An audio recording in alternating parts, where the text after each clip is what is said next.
It is Thursday, and that means Chuck and Bob here to bring you the social media preview of the high school football weekend. Week 7 in the state of Michigan, Week 8 in Indiana. Tournament pairings are Sunday. Everybody in Indiana excited about that. But we're going to start up in Michigan with the annual War on the Shore, the 66th renewal of the rivalry between Lakeshore and St. Joe. This one being played at Dickinson Stadium in St. Joseph. Both of these teams come in with a record of 5-1. We'll start with Lakeshore. We saw them early in the season opener, and Ryan Korfmacher, a quarterback, has been terrific this year. He's a big kid. He's got a good view of the field. He throws the ball well, and I tell you what, you got to give Danny Thompson and his crew a lot of credit. First year at the helm, they're 5-1. They're moving right direction. This is such a huge game, and he knew that coming in. You know, you do that interview, they say, hey, oh, by the way, you got to beat St. Joe. But Lakeshore's got a good ball club, and they've got some other heroes on that team. Atkins is a good running back, and Andrew Dotson, but they've got some pretty good defenders as well. And don't forget about Cage Davison on special teams as well. We saw him with that kickoff return against Portage Central. You mentioned the defense. It's been solid, not spectacular, and it's really going to be tested by Andrew Prattley's St. Joe Bears, who also come in with a record of 5-1, and they're scoring about 40 points a game. Yeah, and this is going to be a wild night. I mean, it's going to be a big crowd there, and it's going to be really exciting. But they've got some people you can really get excited about, especially in that offensive line. They've got some size, and they've got a couple of quality running backs as well. Trey McGinnis and Joran Brown have spearheaded a very diverse running attack. They have about 5 or 6 backs, over 200 yards, a little bit similar to what we saw from Edwardsburg last week.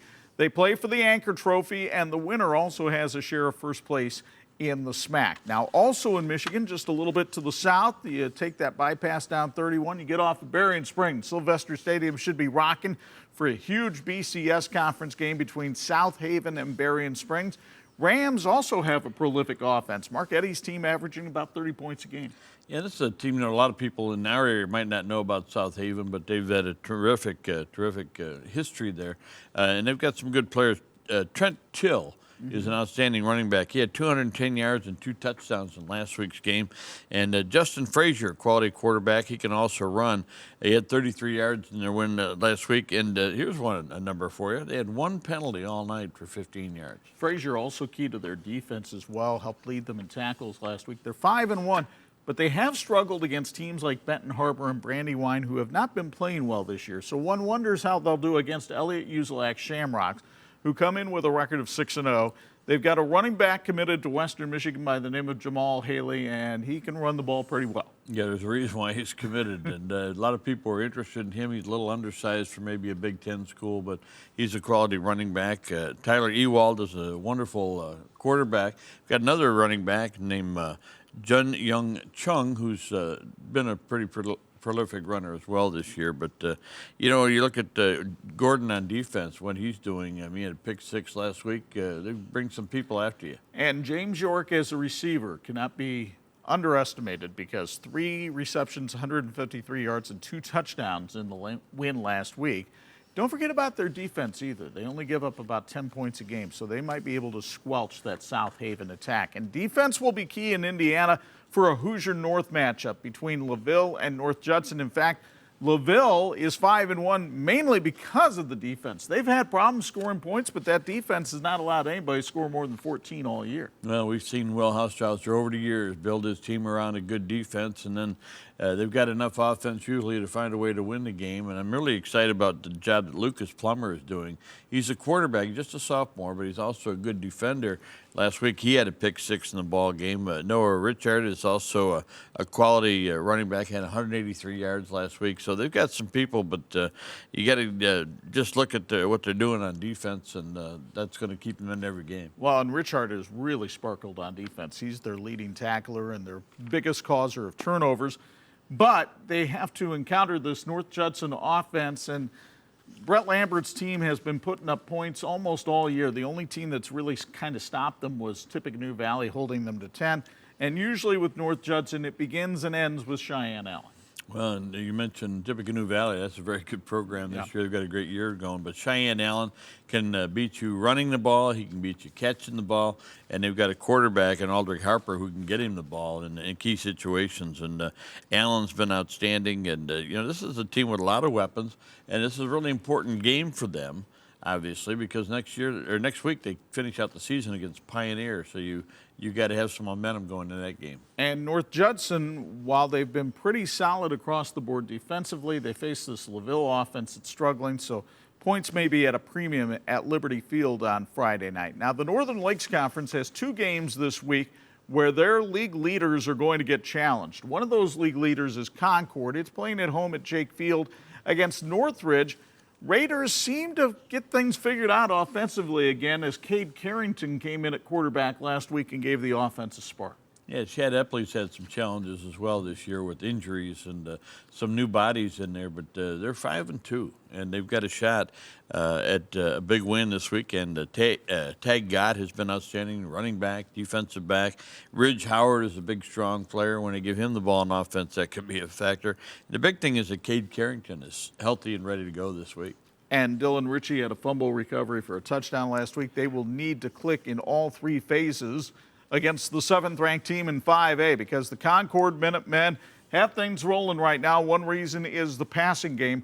Hunter Dutton has thrown for nearly 1,500 yards, and he's got a couple of really good weapons, and Amarian Moore and Jack Darcy. Yeah, he does. You know, they lost early on to Elkhart, and I think if they played him again, Concord might be the team. They could be undefeated, but the thing is that they've got a real good program under Craig Kaler, and he's got a lot of people in key positions. He's got a running back. Hackworth is a real solid running back. You got the wide receivers you mentioned. They've got some guys on defense, the Kaltukian brothers. This is a team that's loaded with names that you really have come to know and to trust to play well in a big game. Zavin Koltukian leads the state with 11 sacks. His brother Armin creating all kinds of chaos.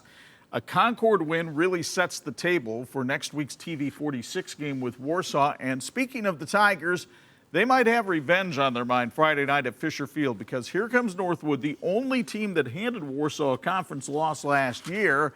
And I'll tell you what, for Nate Andrews' team, it's their 2nd straight week of seeing the option offense. They need to handle it better than they did last week against Mishawaka. Yeah, this Warsaw's team put up prolific numbers all season. They've been over 500 yards, been over 300 a couple times, and they've got some running backs who run this system. And Bart Curtis has the same system he did at New Prairie, had at Mishawaka, very successful. But let's talk about Northwood right now because they not only have your guy Ethan Evers, who I know you really like on both sides of the ball, but I think Owen Rader came in as the backup quarterback, taking over for Caden Lone, and put up some impressive numbers against Mishawaka last week. He really did, and we saw him a little bit in the game before that, where he had some good moments in that game. But last week, 289 yards against Mishawaka, and that's a pretty good performance. Nigerian Tuggle is a good receiver for them.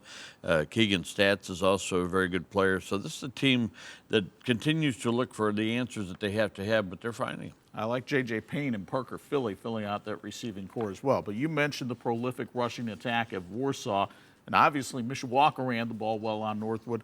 Warsaw will try to do the same. Over 500 yards last week against Wawasee, and we see Julius Jones a lot, but he's not the only guy in that backfield. No, they've really come to like the efforts of Herman Flores Ortega.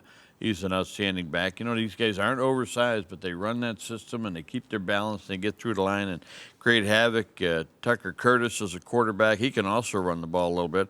And they've got a pair of brothers on this team as well. The Catras brothers are doing a good job for Warsaw on defense. And don't forget about Luke Anderson and Aiden Binkard. You mentioned that defense. Warsaw's defense, in terms of total defense, is almost 100 yards better than anybody else in the NLC. So something to keep an eye on in that game as well. Let's come into the NIC because a year ago, everybody wanted to see the game between Elkhart and Marion. COVID prevented that from happening. This year, they're going to play at Atulski Field, but neither team is what it was a year ago. They're both 4-3. For Elkhart, Josh Shattuck has some baling wires, some duct tape, any other adhesive, maybe some Gorilla Glue to keep this team together, and yet they're 4-3. Yeah, he had a lot of challenges at the beginning just because of all the people he lost, and then you get people in there and they get hurt and that type of thing, but they're 4-3, as you said. And they're getting pretty good effort out of guys like Rodney Gates, and the running back Elias Leonard has been outstanding. Brady Cooper has matured as the season's gone along, and again, they've got some people on defense that'll pop you. Their only losses are to Mishawaka and Penn and Byron Center up in Michigan. So this is a team that has some quality to it, and they've gotten better as the season's gone along. Javen Lowe gives some stability to that defense, but they're going to need it against a Marion team that has plenty of weapons. including a quarterback in Bryce Lassane, who has seemed to improve each and every week. Yeah, he threw 4 touchdown passes last week in a big win over Angola, and he's got a guy, Greg Atkinson, that makes things happen when he catches the ball, and also when he's double covered, he's taking coverage away from somebody else. So he's really created a lot of big moments for Marion. Caleb Lasanga in the backfield, along with Michael Murphy, doing a good job. And is Stefano Sete still on that defense? Yes, he is, but they're going to need him and a few people to step up, because in the games where Marion has struggled, they've had problems stopping rushing teams like Mishawaka and Penn. And you mentioned Elias Leonard in that Elkhart running attack last week. To me, that's the key to the game in that matchup. Now, whoever wins that game could have a share of the NIC title if they get some help. And the help will have to come from the New Prairie Cougars, ranked number 9 in Class 4A. They get a visit from Penn at Amzie Miller Field. Penn is one of the great stories this season. They start 0-4, everybody's dogging them, and then they come into the NIC and they've given up 2 field goals in 3 games. Yeah, and they've got some people, again, that they can count on. They've got, Alec Hardrick is a quality running back. We've said that for a couple of years. Michael Paquette on defense. Ryan Buckley's really started to look like they thought he would at the beginning of the season. And again, when you get new people, you get young people going in there, you got to give them a little bit of time. We talked to Corey Yeoman this week and said, hey, the good news is you've already qualified for the playoffs. So he's been able to teach and coach and bring this team along. They will encounter a big, physical New Prairie team. When I say big and physical, let's think about Hunter Whitenack, 6'8", 330 pounds, committed to the University of Illinois, and he is a road grader for the state's 3rd leading rusher, Noah Mungia, who has been terrific this year. Yeah, Noah's not, again, not a guy that's not oversized, but, you know, he gets behind Whitenack, who can block, and then you can't see him. Yeah. So So it's not a bad idea, but this is a team that, again, is a pretty young team. Mungia's a sophomore. Their quarterback, Marshall Kamichek, is just a sophomore. And last week, he had 3 touchdowns and threw for 189 yards on 5 out of 6. So they don't pass often, but when they do, it's pretty effective. And they'll need him and Brock Sinka to be effective on offense. Defensively, Jacob Myers and Tavian Ortman lead the way for this Cougar team, which obviously is going to be challenged by a Penn team that's got 3 300-pounders in its offensive line. So it should be a slobber knocker at Amzie Miller Field, and we're excited about being there for a great atmosphere. You can see it Friday night at 11 and Saturday morning at 9. For my partner Bob Nagel, Chuck Freeby, thanks for joining us on social media.